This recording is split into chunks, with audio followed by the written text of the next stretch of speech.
Welcome to the Women's Real Estate Network. I'm Deborah Razzo, the founder of WREN. Thank you for taking your time. I bet you're curious about what's happening with women in real estate. We've put together this showcase of women who are moving forward in their real estate lives. Let me go ahead and share my screen. Well, that's it. So the adventure begins. It's always an adventure in real estate. Welcome to our Power Hour meeting. We started this meeting for two reasons. One reason is to give women who may not know about WREN an idea of what our culture and the opportunity is to become part of our membership. So if you're here and you've never attended a WREN event before, welcome. Welcome to getting a taste of WREN and the power of networking. It isn't like our regular meetings. Usually we have a featured speaker or a panel of experts. This meeting is a power hour, so it's a little more casual. The other reason we started this meeting is to celebrate wins. Ladies, we need to remember that. This business can be hard, and celebrating our wins is part of it. The first part is for you to see what you've done and that you're having wins. And the next part is for all of us to be able to acknowledge it. Ladies, is there someone out there that's accomplished something and not acknowledged their accomplishment? I have. If you've ever done that, say yes. Yes, I've done it. It's just like checking something off the list and you didn't even say, Yahoo, I did it. In this meeting, we've asked our members to step forward and tell us about the projects of theirs. It helps us celebrate their wins and give our members a chance to step up into a more leadership role. Who here has ever been to a regular real estate club meeting and been surrounded by men and men speakers? Well, this gives women a chance to advance our speaking skills by presenting here, right? So that's what we're doing here at the Power Hour. Once again, I'd like to welcome you to the Women's Real Estate Network. My name is Deborah Razzo, and I'm the founder of WREN. I'm a real estate investor, and I'm excited to have you join us today. If you don't have your video on, please put it on so we can connect. That's what this is all about. I started my real estate investing journey about 13 years ago. Some of you may know my story. I had a car accident that kind of wiped me out, both physically and financially, and I had to start over. Maybe there's somebody out there that's having to start over again right now too. I knew what I wanted. I wanted cash flow, but I didn't have any cash. So I started flipping houses and reinvesting that money into single family buy and holds. And honestly, I'm pretty fascinated by all kinds of real estate investing. I went from flipping houses to developing fourplexes, and then I went from buying single families to buying apartment complexes. So a few years ago, though, I was really curious where all those kick-butt women, real estate women investors were, and I started gathering them for a meeting, and that became WREN. So thank you for joining us. I'd like to share a little bit about WREN with you. First of all, I'll share with you our mission. Our mission is to create a community where women in real estate will excel and empower each other, where we can share experiences, resources, and tools and help each other grow both personally and professionally. And we like to have fun while we're doing it. Now, WREN was founded on 4 pillars. Let me get that screen up. See, we like our little nest. You can see we like our little bird. Anyway, our 4 pillars are our nest, and that is networking, education, skill development, and transformation. First of all, networking that's our main objectives, is to create a community where we'll network together, both locally and nationally, both at WREN events and non-WREN events, in-person networking events, Facebook groups. That's how we network. Education. Well, we invite strong businesswomen to speak directly to you about their business models and how they've made it. So that's what we do on a monthly basis. Our other 2 pieces of our nest are our skill development, which is hands-on training to develop your skills as a real estate investor and business owner. So training programs and expert online articles and videos, as well as transformation. It's a community that can support the transformation that needs to happen for you to make it to your goals.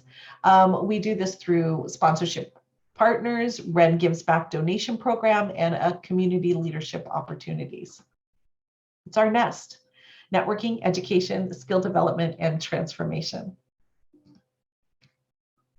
Okay, now, a few years ago, I remember feeling pretty isolated. I was going to a lot of networking events and I was meeting a lot of men and I was getting a lot of great information, but they weren't having to deal with the things I was having to deal with. Being a woman, being a mother, taking care of my aging mother, dating for the first time in years. I wanted to talk to other women. I was looking for some other women, people like me, that had already figured out this real estate thing. And that's when I reached out to a friend of mine, Iris. I told her I wanted to have a brunch and invite other kick-ass real estate women just to see how they did it all. And that was the first WREN meeting. It was 12 women having champagne brunch in downtown LA. And then the magic began. We helped Karen get her first rental property. And since then, we've helped each other with legal issues. We've done deals together. We've become financial friends. And those relationships have affected my bottom line. From that group of 12 women, I've done business with them. I've lent money on their projects. I've JV'd. I've picked up wholesale deals. I've invested in storage units. Here's the bottom line. Somehow the fears went away when we leaned on each other for courage and support. It's pretty cool knowing that if I have a problem and I don't know how to solve it, I have a group of smart women to reach out to. That's the profit of networking. All right. That being said, that's not the only reason to network. Oprah Winfrey says, surround yourself with people that will lift you higher. You need people around you that will inspire you to move forward. When you put yourself in the same space as successful entrepreneurs and real estate investors, you have a greater chance of becoming like them. Proximity is indeed power.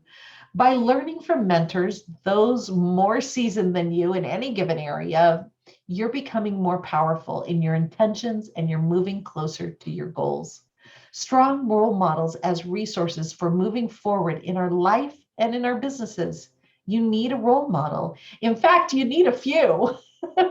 As a WREN member, you get access to our WREN database of membership. Okay, it's time for our speakers. So have a pen and paper ready or something to take notes on, because you never know when someone says something that gives you, boom, that great idea. So you want to have a way to capture it. But first, let me give you our disclaimer.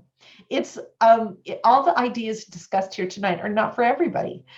The other thing you need to know is that you need to do your own due diligence. Please consult your attorney and a financial professional before moving forward with anything. All right, it's time for our speakers. I'll see you after.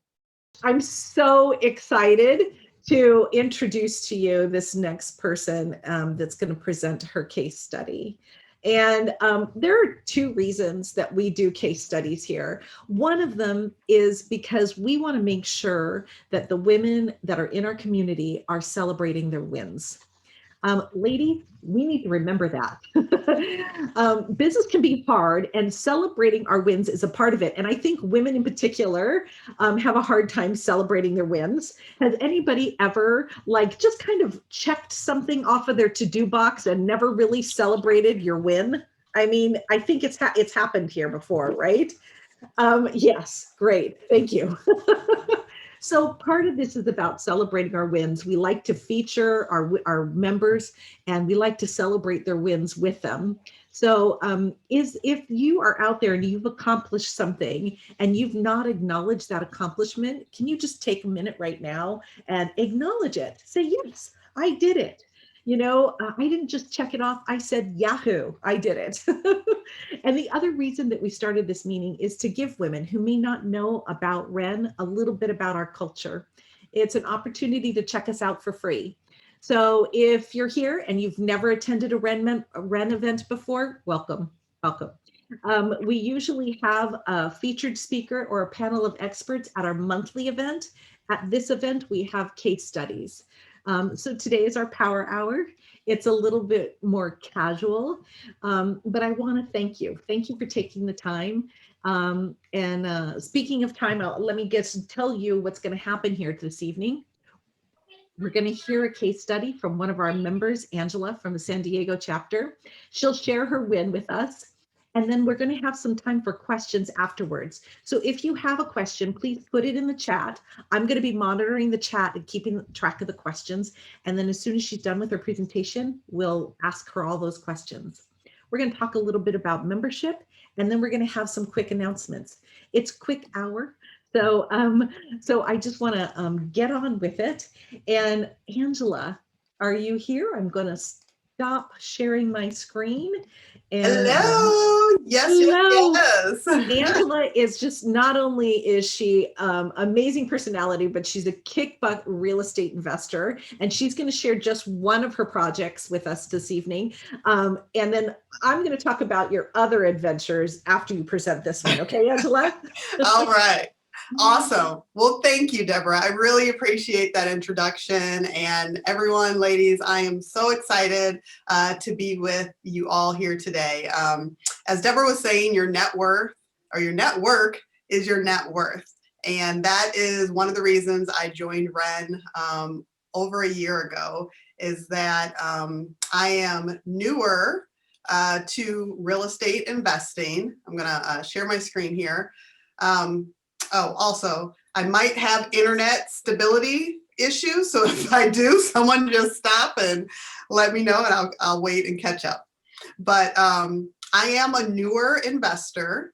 I started my real estate journey in March of 2019.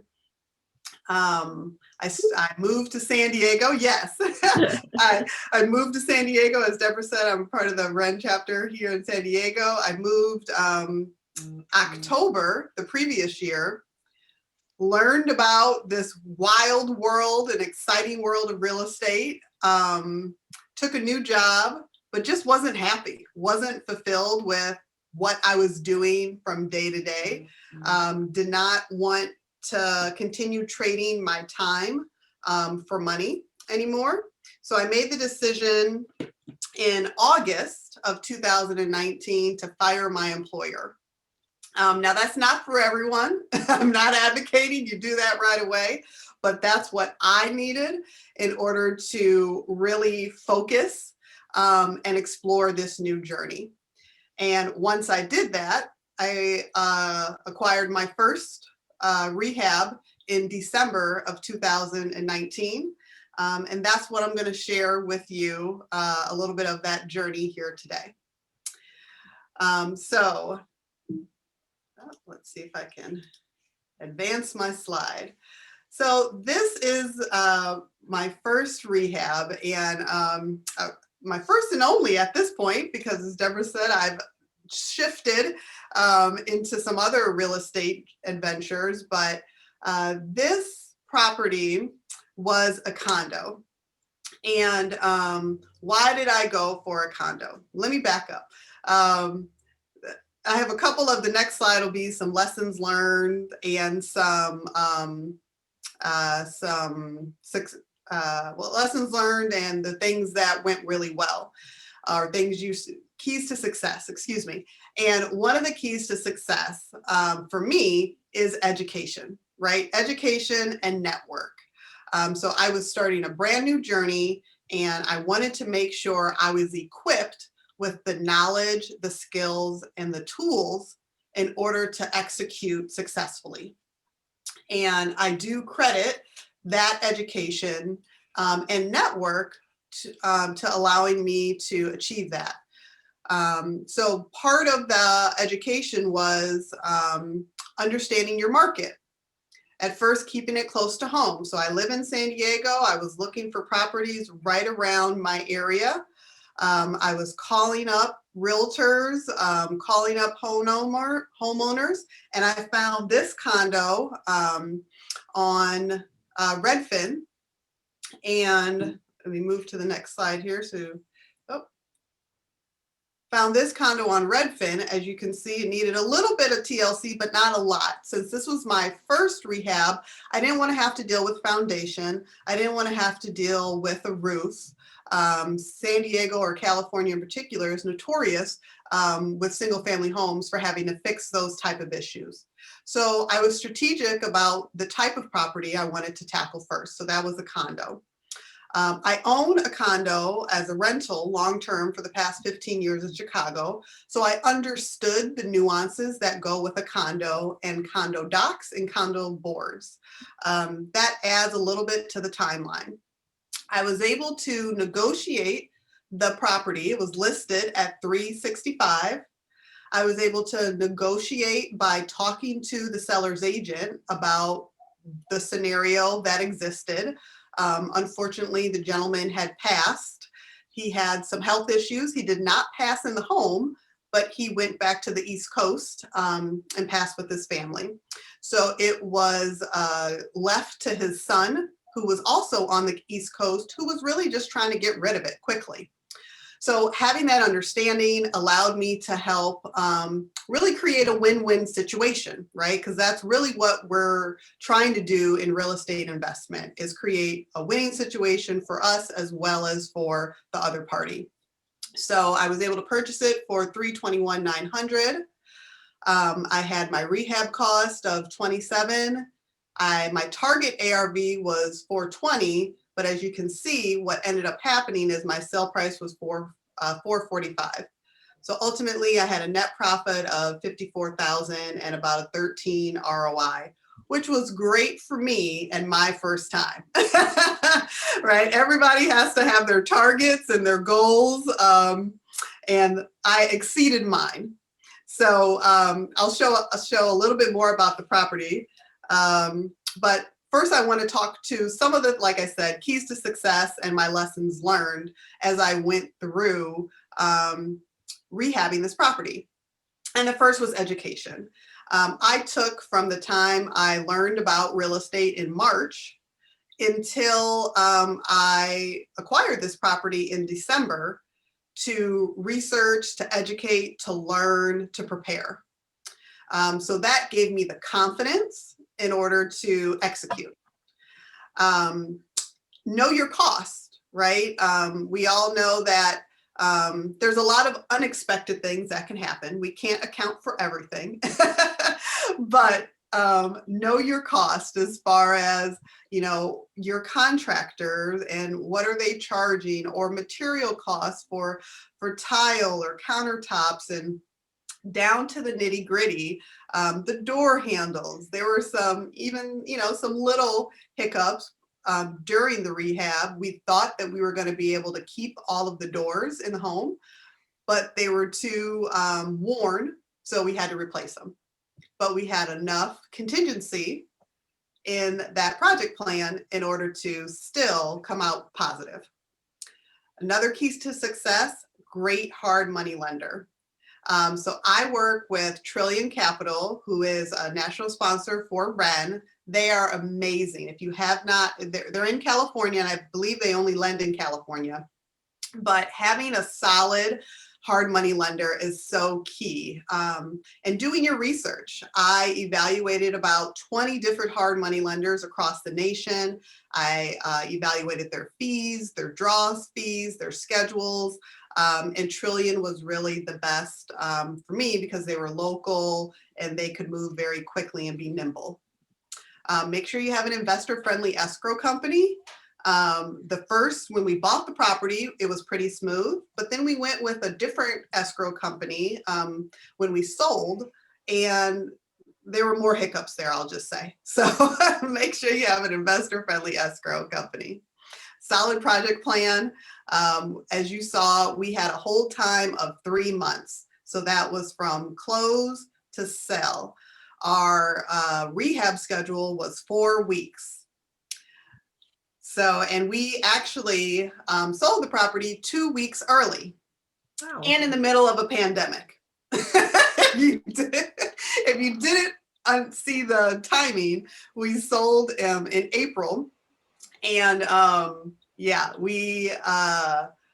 problem solving, right? We are investors, we are problem solvers. So a little fun story, COVID was just ramping up, and we had put the home on the market. I think it was like March 20th.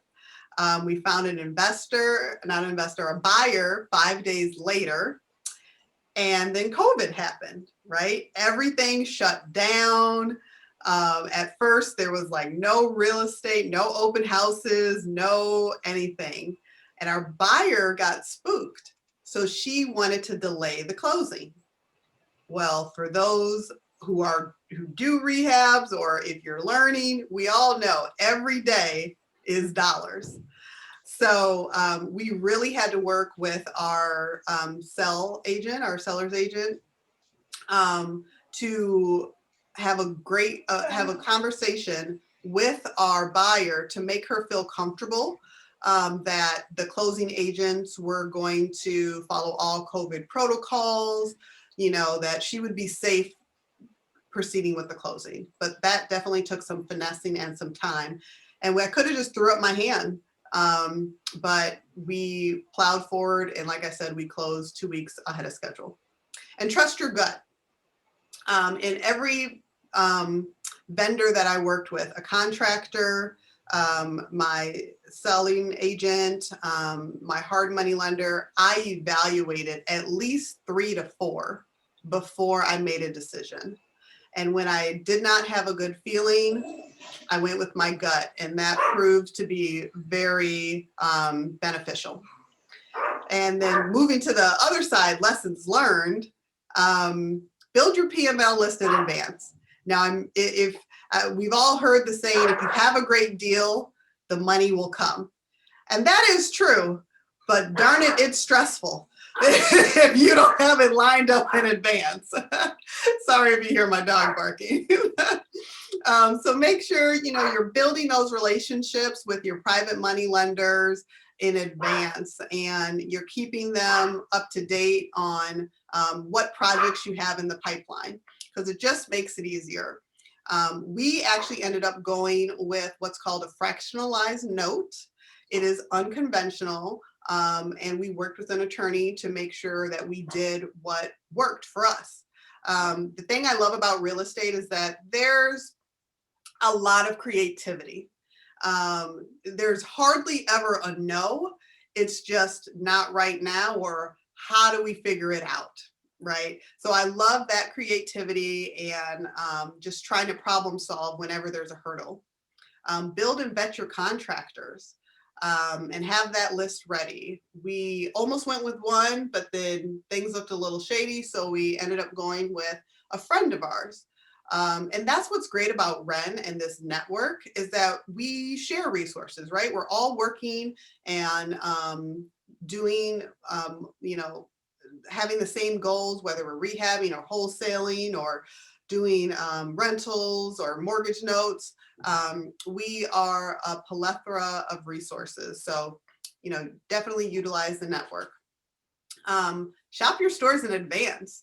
I am very computer literate, so I was at first building my entire plan online, and then I realized I could go to the store, all of the different home stores and whatnot, in order to really see the tiles, to see the flooring, to see things in person, and that just helped move that planning process along faster. And I wish I would have done that in advance, so I had a better idea in my head of what type of materials and finishes I wanted to choose, so it could have even moved a little bit faster.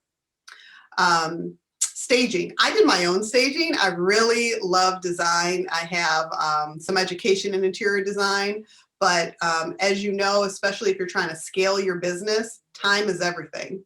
So I did this. I staged my first property, but the next one, I'm definitely going to hire a stager because it does take time. So those were just a couple of lessons learned. I'll show you some of the before and after photos here, so you can see the transition. So this is obviously here the living room, and we redid the fireplace, obviously took down the TV and the different colored walls, put in luxury vinyl plank flooring throughout. And another tip is to not go overboard with the rehab. This is a very solid design, but it was not expensive. You can see our rehab cost was $27,000.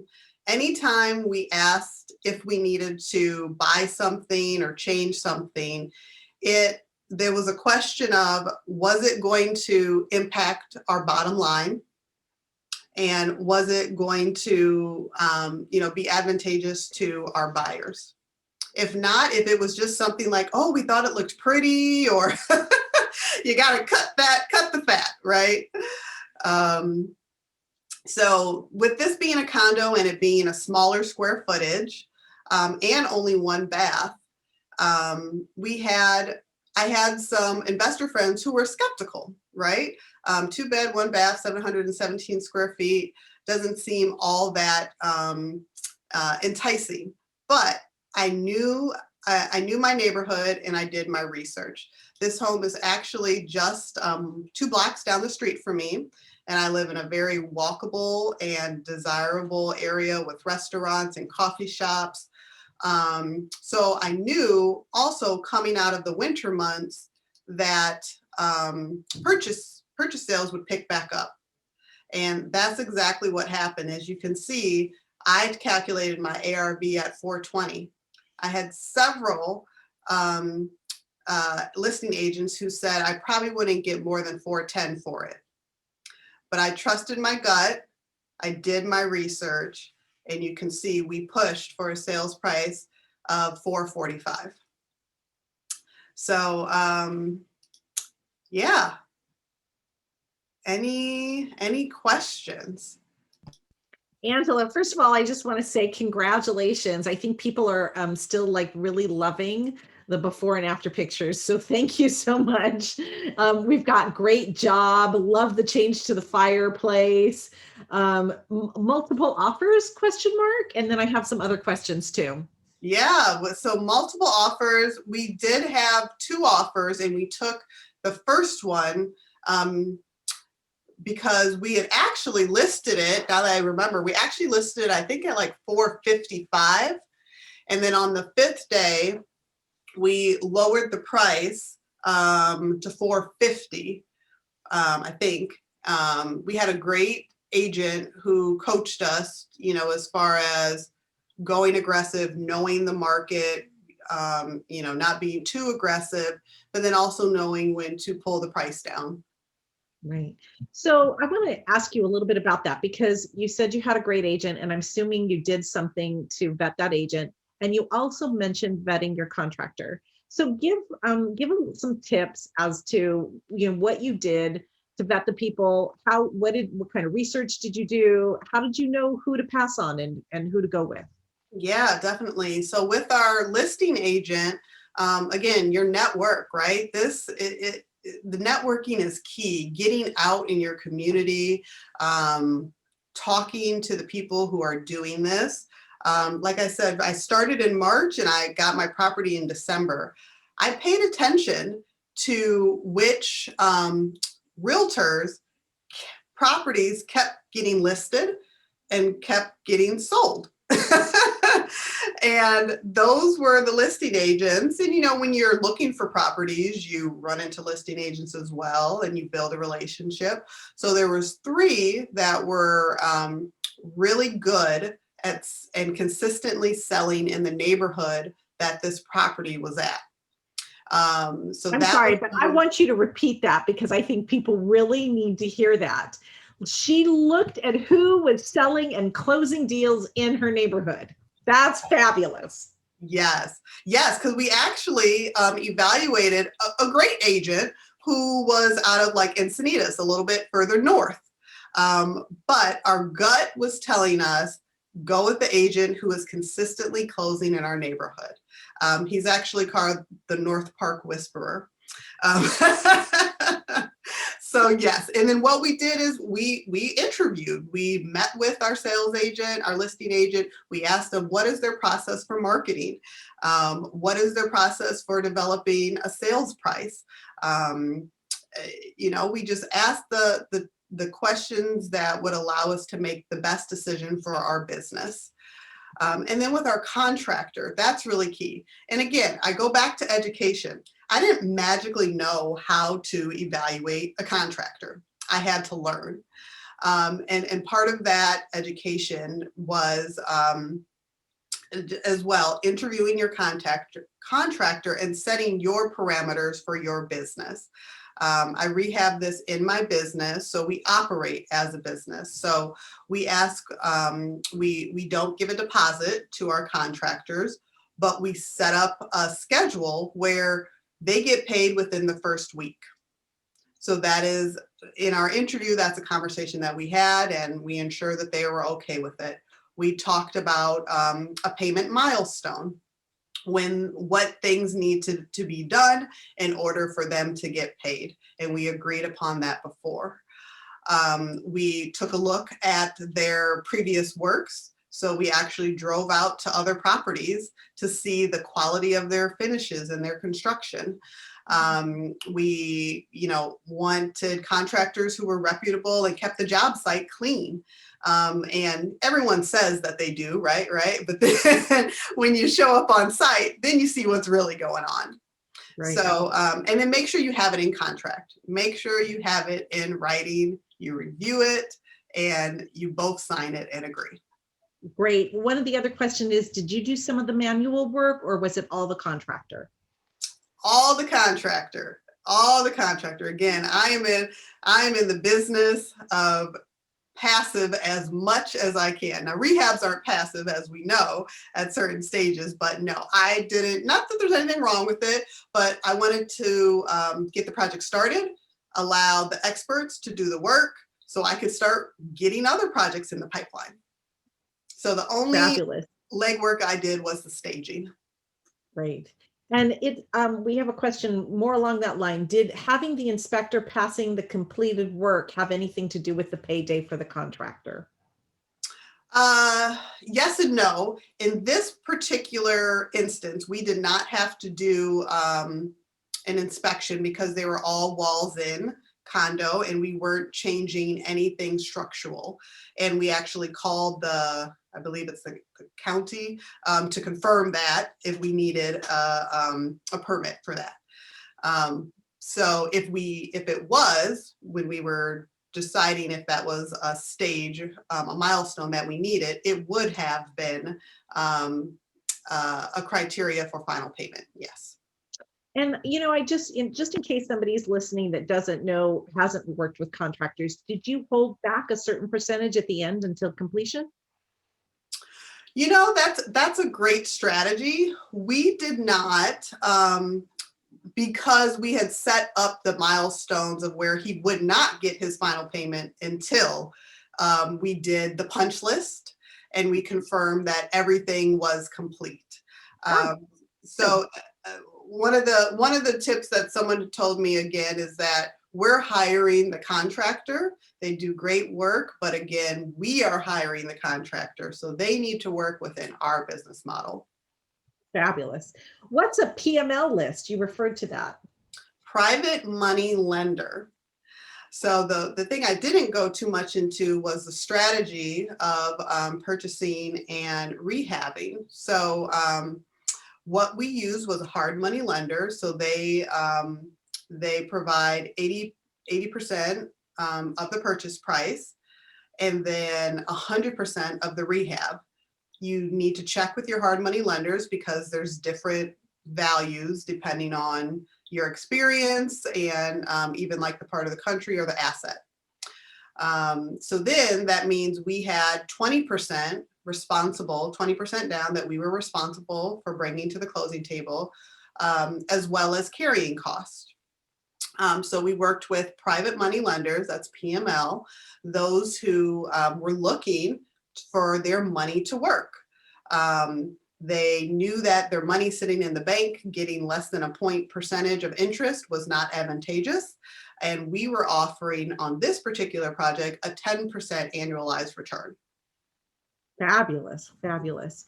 One of the things that you just mentioned is a punch list, and some people are asking, what's a punch list?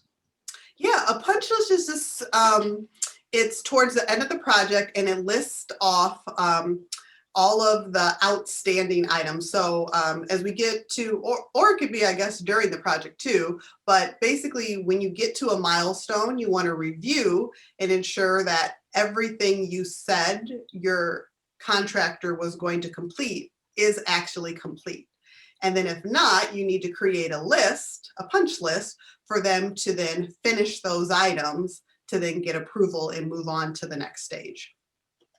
Wonderful.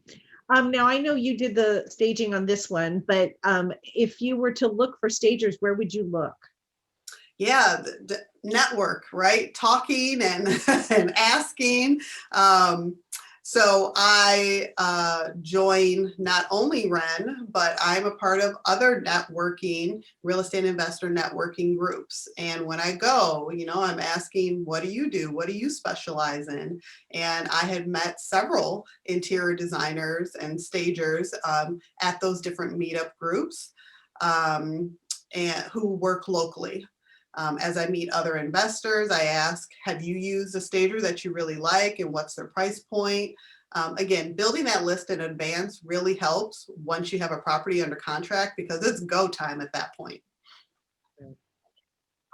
What was the biggest lesson that enabled you to keep the rehab budget low? The biggest lesson? Well, just to be straight up, in order to keep our profit where we wanted it, we had to keep our rehab where we needed it to be, or what, the numbers tell the story. The numbers make the decisions. Someone said, never fall in love with the house, fall in love with the numbers. So that's a great nugget. I love that. Never fall in love with the house, fall in love with the numbers. Totally. So it was the numbers that kept you tight on the budget. Most definitely. When I went to walk the property, I have my rehab list and I evaluate what needs to be done, to the naked eye, replace the carpet, paint everything, remove popcorn ceilings, we go down the list. And then that gives me a calculation. And then I confirm with my contractors.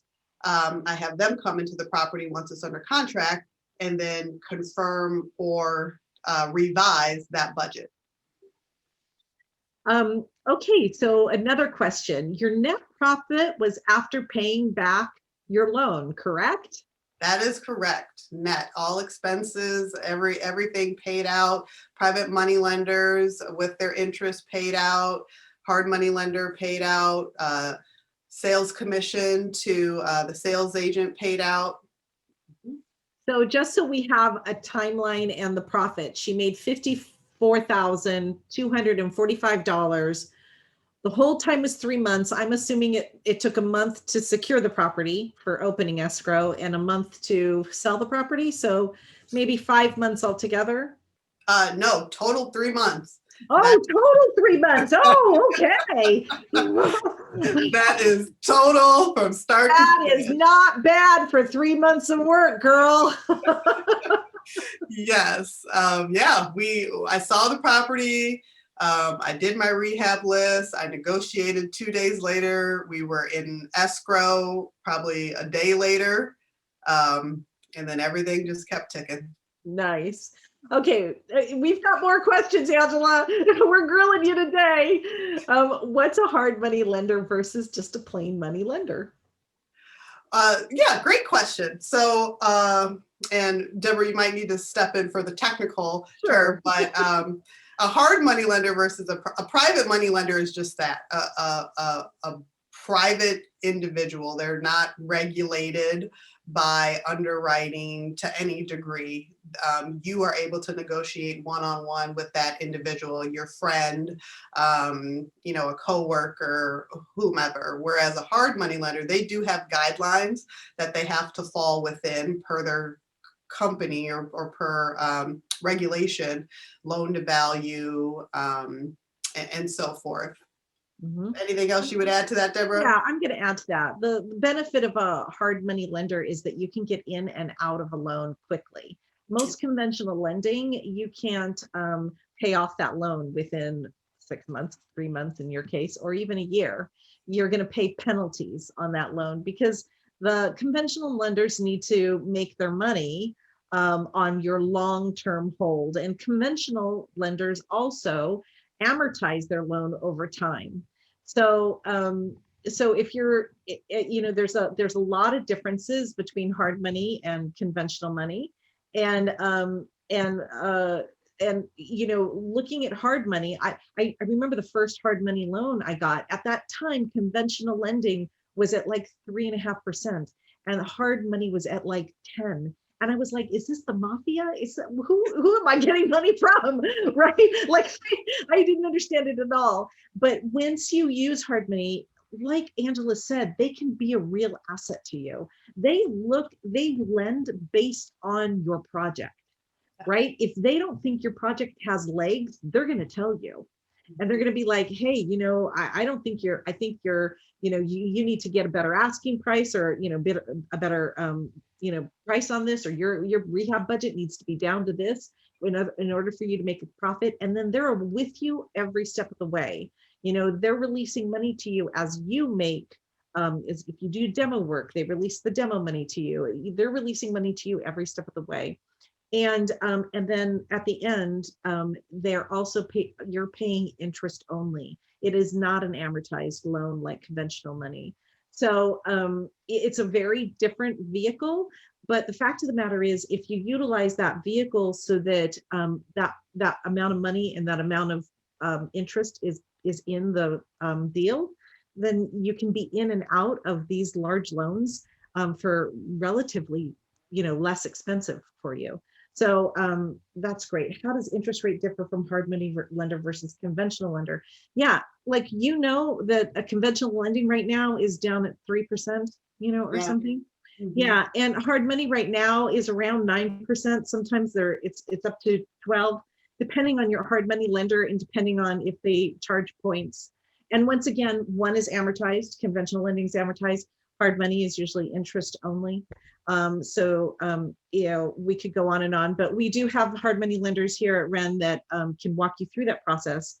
And many hard money lenders, if you are a first time flipper, want you to have some kind of mentor, want you to have, you know, a good business plan. Like Angela had a great business plan. How do you choose the style of the rehab? What specific costs for certain fixtures and remodeling? How did you choose all that? Yeah, great question. You know, to be honest, it's a part of the education program that I was a part of. They provide all of the different, they're a big rehab company in the San Diego area. And a part of their education and training is that they provide the specs of all of the rehabs that they've done in the past. So I was able to review those in advance and get an idea of what things cost. And they use the basic things that us as, you know, consumers use. Home Depot, Lowe's, you know, go down the furniture row store in your local area to see what those different types of prices are. Yeah, and I'm just going to say, you know, also, when you're in someplace, sometimes some of you might be thinking about remotely rehabbing, right? Which is also a thing. If you're in a really expensive area like San Diego or Los Angeles, and you realize you want to rehab someplace else, you know, what you can do is, while you're looking at your comps, you look at what has been freshly rehabbed in your area, and you look at the fixtures that they're doing, the colors that they're doing, what is selling in that area. You know, obviously what's going to sell at in a senior market for maybe a leisure living market, and what's going to sell, you know, in a millennial market, you know, are going to be two drastically different fixtures, two drastically different things. So you really need to look at what's competitive in the area that you're in. Okay. That's so key. I want to just add to that because I forgot. This has already been a year ago that I did this, but I forgot. I went every weekend to open houses of rehabs that had just completed. I talked to the agent. I asked if they knew the investor company, what stager. So yes, just as Deborah said, you know, you can take a look around your market. Right. We've got one last question and then we're going to have to get off. But she said, can you outline roughly the schedule milestones that you set up with the contractor? Just round numbers. What was it? It was actually pretty even because our rehab schedule was only 4 weeks. So we didn't have to be Like week complicated. 1, week 2, week 3, Right. week 4. That's exactly how it went. We gave a little less for demo, and then we beefed up the remainder of the repayments. I'm assuming that you probably had to take out the floors. So you're doing, flooring at the same time as, demo work, and then starting to put things back in, Yes. one at a time. Okay, who would like to congratulate Angela? Can we hear some love for Angela in the chat? Angela, thank you so much for coming and sharing this project with us. I want you guys to know something. This was Angela's first and only flip. Angela went on to become a Airbnb arbitrage genius. So in the last year, you've grown your portfolio to what? 10? I have 12 properties across 2 different cities. 12 properties over 2 different cities doing Airbnb arbitrage. Angela, can you put your contact information in the chat for anybody who wants to follow up with you about this or follow up with you about your Airbnb business? Thank you guys so much for, thank you. We've got, wow, congrats. You did a great job. This is phenomenal. Amazing job, Angela. Thank you so much, Angela, for coming and sharing with us. We really appreciate it. I'm going to just share my screen really quick. We've got a few more things. For those of you who can see that the chat is really active. Thankfully, we have a bunch of our members here, and they're chatting everybody up. And feel free, members, to put your contact information in the chat. If you see somebody in the chat that you want to reach out to, that's what this is for. This is about networking, and this is about being able to reach out to each other and get some good ideas or advice from people. Okay, thank you for joining. That was a great case study, wasn't it? This is just a sample of the type of women that have joined WREN and the type of women we're hoping will join us now. There's something, though, about me that I'm a little ashamed to mention. Networking doesn't come naturally to me. I know it's ironic. The founder of a networking organization isn't a natural networker, but I'm not. In fact, in the past, I've been actually told I was a wallflower at events. Now, here's the thing. I had to overcome that. I had to learn to network. Why? Because I wanted more deals. Do you want more deals? You network. Do you need resources, money, contractors, lawyers to get projects done? Network. Do you want to make more money? Network. Do you want to go farther, faster? Network. It's as simple as that. And networking with us is as simple as becoming a member. All right. All you have to do to become a member is go to www.joinwren.com. That's all you have to do. Let me tell you a little bit about membership.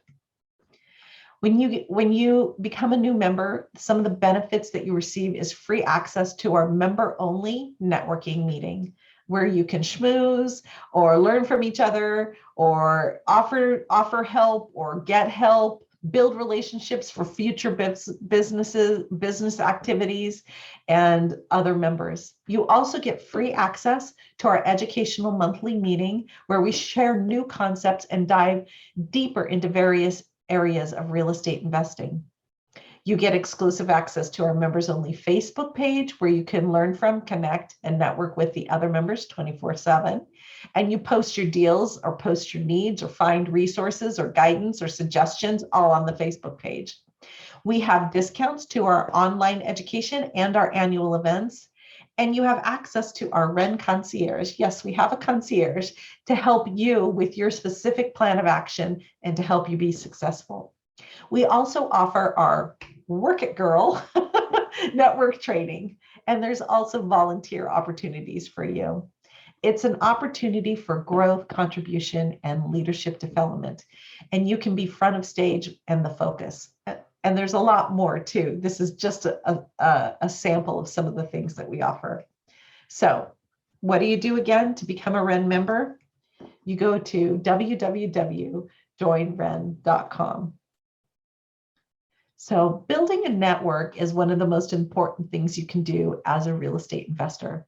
The size and strength of your network will directly determine how many deals you can do, how fast you can make money, and how much those deals will cost you to do and what your profits are. Your network can be your target pool to market to. When times are lean, a strong network means you can do a lot more organic business without having a big marketing budget if you don't have it. If you want to access deals, access funding and buyers, you've got to establish and scale your network. The Women's Real Estate Network means you're part of this unstoppable force of women real estate business thinkers. We have flippers, developers, lenders, syndicators, buy and hold investors who want to empower and collaborate with each other and learn from each other. Women, cool, smart, sometimes even funny women that come to WREN. It's what it's all about. It's about women investors teaching women just like you how to accelerate their real estate business and get into the powerful energy of other top real estate women investors today. Go to joinwren.com. Thank you.